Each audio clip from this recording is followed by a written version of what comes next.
Tonight, new evidence that a Muslim cleric born in America played a key role in the airline bombing plot. And the president receives the first report about the many missed clues that might have stopped it. I'm Jeff Glor. Also tonight, mourning at the CIA. One of the deadliest attacks in the agency's history is carried out by an Afghan who is invited onto a U.S. base without being searched. For better or worse, the recession is keeping more couples together. This is the CBS Evening News with Katie Couric.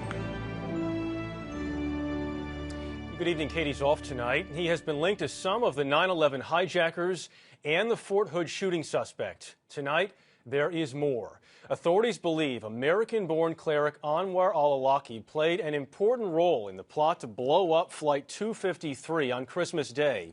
He is believed to have met the bombing suspect in Yemen in the months leading up to the attack. Our Justice correspondent Bob Orr has been investigating this story from the start. He joins us from Washington this evening. Bob? Jeff, intelligence sources now tell us that U.S.-born cleric Anwar al-Awlaki is emerging as a key player in that Christmas Day attack. As one official puts it, the radical imam is right in the middle of this. U.S. officials say Anwar al-Awlaki has operated around the fringes of al-Qaeda for nearly a decade. He counseled 3 of the 9/11 hijackers, and earlier this year traded a series of internet messages with accused Fort Hood gunman Major Nidal Hasan. After the shootings, Awlaki praised Hasan as a hero. The imam has always denied terror ties, holding himself out as a spiritual counselor to Muslims. There's always this association between Islam and terrorism, when that is not true at all. I mean, Islam is a religion of peace. But intelligence sources say evidence shows Awlaki is now a significant part of al-Qaeda in the Arabian Peninsula, and he has recently become more of an operations guy. In the months before the attempted bombing of Northwest Flight 253, sources say Awlaki and the suspect Umar Farouk Abdul Muttalib had communications, and Abdul Muttalib told federal investigators that he met face-to-face with Awlaki in Yemen as part of his indoctrination. Investigators, though, still can't say exactly how big of a role Awlaki played in the plot. And Abdul Muttalib, who was talkative right after his arrest, has now stopped cooperating. But sources say the suspect has already provided a wealth of intelligence. Abdul Muttalib says he got the explosives in Yemen and said he knew of no other planned attacks. But the suspect says he was isolated from other brothers while training in Yemen to keep him from knowing too much about other al-Qaeda operatives and other potential plots. While most of his story so far has checked out, sources say some of the names of associates that he's provided have turned out to be aliases. While Abdul Muttalib recovers from his burns in a federal lockup, Awlaki remains free. But make no mistake, he is now a marked man. An airstrike apparently just missed him last week. Intelligence officials now say they believe he has survived. Jeff? But, Bob, the suspect, Abdul Muttalib here, he was talking a lot at first, and now all of a sudden he's not. Why the change? Well, the short answer to that is he now has a lawyer and he's being very careful. It's not unusual for terror suspects to talk at first. I will say, though, that investigators were really struck by how expansive he was. And on that point, there seemed to be 2 schools of thought. One, he was nervous, not fully indoctrinated as a full-fledged terrorist, and he was intimidated. But the other belief, what most people believe, is that he wanted to make it clear that he was a real player. He was intent on carrying out real jihad. Sources say, in fact, he sounded a little bit like he was bragging. Jeff? All right, Bob, we're in Washington tonight. Bob, thank you. CBS News has obtained a copy of Abdul Muttalib's passport. He used it along with a U.S. visa to board Flight 253 in Amsterdam. Today, the president received the first report on the security failures leading up to the Christmas Day attack. Our Chip Reed is in Honolulu, where the president is spending the holidays. And Chip, this is not the vacation the president planned, is it? It is not, Jeff. He had hoped to spend this vacation recharging his batteries, but now he appears to be spending most of it working. For New Year's Eve, he'll be reviewing nearly a dozen new reports from Homeland Security agencies, all part of a massive effort to figure out what went wrong. The reports are from an alphabet soup of federal agencies, including the CIA, NSA, FBI, and TSA. Officials say the president has immersed himself in the details of the review and that individuals will be held accountable. But the top priority now is to make sure it doesn't happen again. To that end, Homeland Security Secretary Janet Napolitano is dispatching a team of officials to Africa, Asia, Europe, the Middle East, and South America to review passenger screening on U.S.-bound flights. Enhanced security procedures already ordered by the president on those flights include increased pat-downs and bag checks, more air marshals, and more bomb-sniffing dogs. Officials have also updated the list of more than 500,000 potential terrorists, moving some up to the no-fly list. The preliminary findings are also focusing on some serious security breakdowns. Conversations were intercepted months ago about a Nigerian in Yemen involved in a terrorist plot, but the dots were never connected to warnings by a prominent Nigerian to U.S. officials that his son had become dangerously radicalized in Yemen. Agencies even failed to pull the man's U.S. travel visa, a flaw in the system the State Department says it has now closed. Today, Director of National Security Dennis Blair had a chilling warning to the intelligence community about the more cunning attacks of the future that are being designed to circumvent U.S. defenses. He said they are doing so right now, even as you are reading this message. Meanwhile, Republicans are accusing the president of being slow and weak in his response. Former Vice President Dick Cheney said, "We are at war, and when President Obama pretends we aren't, it makes us less safe." The White House fired back that the president fully understands the danger, but doesn't need to beat his chest to prove it. The president returns to Washington Monday. On Tuesday, he'll meet at the White House with the heads of all the Homeland Security agencies, the next step in trying to fix a flawed system for protecting the American people. Jeff? Chip, the president talks about holding people accountable for the problems here. Any indication someone will be fired or dismissed? Well, advisors here keep saying, yes, somebody will be held accountable, but they don't want to get sidetracked into the blame game now. First, they want to try to fix what went wrong so it doesn't happen again. Jeff? All right, Chip Reid in Hawaii tonight. Chip, thank you. CBS News was first to report State Department officials had no idea Abdul Muttalib had a U.S. visa while he was on a watch list. Today, we learned the department is making some changes to ensure that doesn't happen again. Embassies will now be required to flag anyone on a watch list who also holds a visa. Now to Afghanistan. Tonight, there are startling new facts about the suicide attack that killed 7 CIA officers. A tremendous loss for the agency. This happened yesterday at a base near Khost, not far from the Pakistani border. As David Martin reports tonight, the attacker was invited to enter that base, and he was not searched. The flag at CIA headquarters flew at half-staff today for 7 of its own. Director Leon Panetta said they died far from home and close to the enemy. Too close, it turned out. An Afghan informant was brought onto the base without any of the searches that would have detected explosives. He walked up to where more than a dozen CIA operatives had gathered for a meeting and detonated his suicide vest.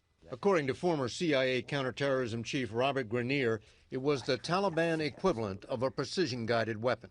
The fact that this individual apparently penetrated as deeply on that base as he did, the fact that he was able to get access to the individuals that he did, suggests that this was not only his intent, but that there must have been some sort of a trusted relationship with that individual.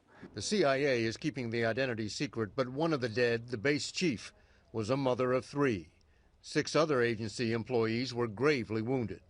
Located on the border with Pakistan, Camp Chapman was used as a base for recruiting spies who, according to former CIA officer Gary Burnson, would be sent to pinpoint targets for commando raids and airstrikes. Collection would take place on both sides of the border in an effort to identify, leadership targets within the Taliban and, key al-Qaeda targets. Officials credit the base with providing some of the intelligence which has enabled CIA drone strikes to eliminate much of al-Qaeda's top leadership. It is a vicious game in which anyone suspected of spying for the Americans is executed. And someone forgot the most basic rule of espionage. You can never be sure that you can trust anyone. And the individual that you can trust today, you may not be able to trust tomorrow. With 7 dead and 6 wounded, that base is now knocked out of action until the CIA can send in a new team of operatives. Jeff? So, David, if the base is out of action for now, how exactly important was this base when they were using it? Well, it's only one of many bases, and you can send in a new team fairly quickly. But that new team has to recontact all the agents the base had been running and reestablish new relationships with them, and that will take time. All right, David Martin in Washington. David, thank you. President Obama has sent tens of thousands of additional U.S. troops to Afghanistan since taking office, and that has led to more combat deaths. At least 305 U.S. troops were killed in Afghanistan this year. That is nearly double last year's death toll. Today, a federal judge in Washington dismissed all charges against 5 Blackwater security guards involved in a deadly shooting 2 years ago in Iraq. The 5 were accused of killing 17 unarmed Iraqi civilians at a Baghdad intersection. Iraq's government wanted to try the men in Baghdad, but the U.S. refused. Today, the judge said prosecutors blew the case, calling their evidence, quote, contradictory and lacking in credibility. Still ahead on the CBS Evening News. Are empty wallets leading to fuller hearts for America's married couples?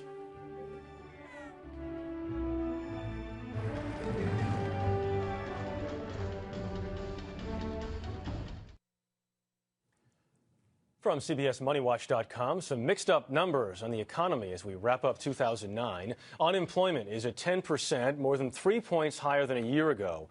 The median price of a home in the U.S. is $173,000. That is nearly $9,000 less than last year. However, the Dow had its best year since 2003, closing today above 10,400, up 19% for the year. For married couples, the rough economy can really test that vow to stay together for richer, for poorer. But actually, as Sandra Hughes shows us tonight, fewer Americans are getting divorced these days. When the Levine family remodeled their suburban Los Angeles home, the family of 4 was on a winning streak. My career started taking off. Then, 10 months ago, Mark lost his job as an insurance executive.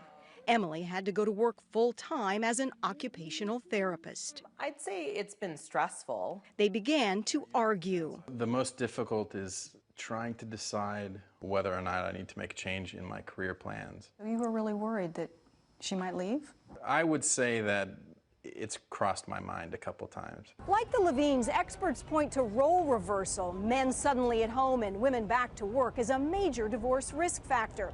It's happening more and more since 75% of job losses in this recession have been shouldered by men. But the Levines have held on. We needed to put the financial issues behind us and focus on our family.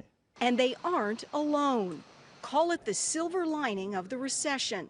Last year, in the 44 states reporting data, the divorce rate dropped to its lowest point in 30 years. There were almost 20,000 fewer divorces in 2008 than 2007. Some folks have seen a dramatic decline in the value of their home, and so they're really waiting until their home values rebound before they head to divorce court. But I also think, too, that the recession can lead to a new sense of togetherness. And while it's hard to ignore the high-profile divorces, experts at the University of Virginia Marriage Project say, for the rest of us, the statistics show marriage in America is becoming more stable.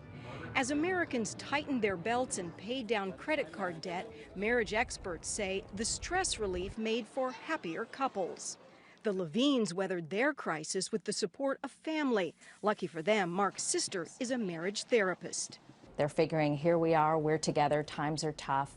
Let's try and reconnect and bring back some of what we had when we first met. Now they have fewer dinners out and more family game nights at home. And as tough as it's been, It allowed us to fall deeper in love with each other and our children. Realizing if they can get through this, they can get through just about anything. Sandra Hughes, CBS News, Sherman Oaks, California. Many Americans, married or single, are happy to welcome in the new year. A poll out today says 38% believe 2009 was a bad year for their families, but 82% of Americans are optimistic about what 2010 will bring.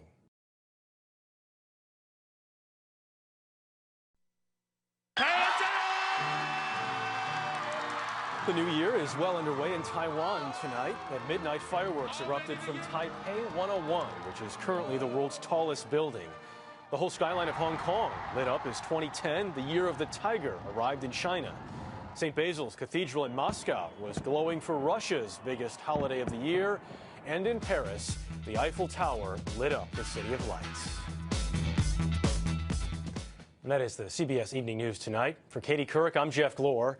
Thanks for watching. I'll see you back here tomorrow night as well. We leave you now with a look at New York's Times Square, already jammed with people. Police expect 1 million there to watch the ball drop as we begin 2010. From all of us at CBS News, Happy New Year. Absolutely looking forward to it. You know, one of our popular traditions here